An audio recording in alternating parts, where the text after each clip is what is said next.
See, to all the media, to all the respected media people also, ఒక 3 తరాలుగా మీరందరూ నాన్నగారు అంటే ఏంటో తెలుసు మీకు. ప్రాబబ్లీ మీరందరూ థర్డ్ జనరేషన్. ఆయన మీడియాని ఎంత రెస్పెక్ట్ చేస్తారు, మీడియా యాజమాన్యంతో ఎలాగా రిలేషన్షిప్ ఉందో ప్రతి ఒక్కరికి తెలుసు. ప్రతి ఇళ్లల్లోనూ ఇష్యూస్ ఉంటాయి.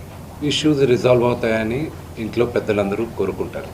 ఎవరో ఒకరు తగ్గుతారు, ఎవరో ఒకరు they will see the sense అనేది వి ఆల్ హోప్. బట్ ఈరోజు ఈ సిచ్యువేషన్ మాట్లాడడానికి కూడా I don't know, it's very emotional for me. ఎక్కువ మాట్లాడితే I break down. It's very very painful for all of us. మా నాన్న ఏమైనా తప్పు చేస్తుంటే ఆయన చేసింది ఒకే ఒక తప్పు, మమ్మల్ని అందరినీ విపరీతంగా ప్రేమించడం.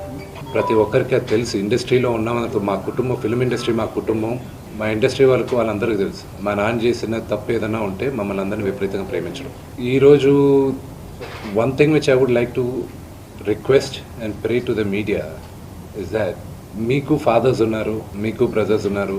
No family is perfect. పెద్దలు అంటారు ఫ్యామిలీస్ ఆర్ కాంప్లికేటెడ్ అని. నేను అనుకున్నా ఉమ్మడి కుటుంబంగా ఉంది, మా ఫ్యామిలీ కొంచెం డిఫరెంట్గా ఉంటుంది, మేము కలిసిమెలిసి ఉంటాం అనుకున్నాం. But it's unfortunate today. My hope still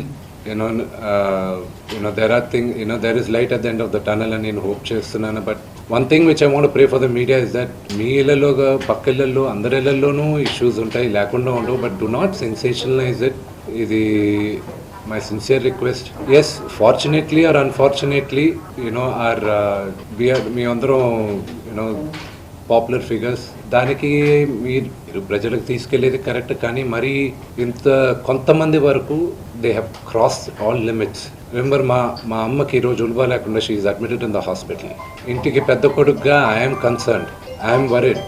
నాన్నగారికి నిన్న జరిగిన ఘర్షణలో ఆయనకి కొన్ని గాయాలు తగిలాయి. నేను Kannappa cinema post production work Los ఏంజల్స్లో ఉన్నప్పుడు నాకు ఫోన్ వచ్చింది, ఇలా ఇంట్లో గొడవ జరుగుతున్నాయని. అన్నీ ఆపుకొని ముందు వచ్చేసాను. For me family first. నిన్న మార్నింగ్ దిగాను. But I'm not able to understand అది ఇంత నేను లేని ఒక 3-4 రోజుల్లో how did this escalate so much అని.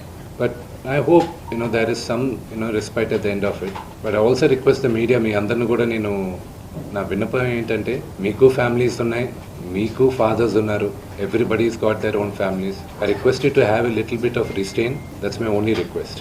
అండ్ నిన్న జరిగిన సంగతి, ఒక టీవీ రిపోర్టర్ ఆయనకి గాయాలు తగలడం, it is really really unfortunate. ఉద్దేశపూర్వకంగా ఎవరిని హర్ట్ చేయాలని లేదు. నిన్న మీరు విజువల్స్ చూస్తే, టీవీ విజువల్స్ మీరు కానీ కరెక్ట్గా చూస్తే, గేటు పగలగొట్టుకొని తోసుకొని గేటు ఎరగొట్టి లోపలికి వచ్చేటప్పటికి ఒక తండ్రిగా ఆయన రియాక్ట్ అయిన విధం చాలా తక్కువని నా భావన. కానీ ఆయన ముందుకొచ్చి, మీరు విజువల్స్ కరెక్ట్గా చూసుకున్నారంటే, ఆయన మీడియా వాళ్ళకి నమస్కరిస్తూ ముందుకొచ్చారు. ఆయన చేతులు జోడించి నమస్కరిస్తూ ముందుకొస్తే, ఎవరో ఒకరు ముందుకొచ్చారు, ఏదో మొహం మీద పెట్టారు. ఆ హీట్ ఆఫ్ ద మూమెంట్లో జరిగిందే కానీ ఉద్దేశపూర్వకంగా ఒక వ్యక్తిని కొట్టాలని కానీ, ఒక వ్యక్తి పైన ఆగ్రహం చూపించాలని కానీ వ్యక్తిగతంగా లేదు. ఆయన గాయపడిన వాళ్ళ ఫ్యామిలీతో నేను టచ్లో ఉన్నాను, వాళ్ళ ఫ్యామిలీ మెంబర్తో మాట్లాడాను, వాళ్ళకి చెప్పాల్సింది మేము చెప్పాం. We're in touch with them and it is a really unfortunate incident. I wish this did not happen. ఇది జరుగుండకూడదు. It's really unfortunate. It happen. We all feel sad for it.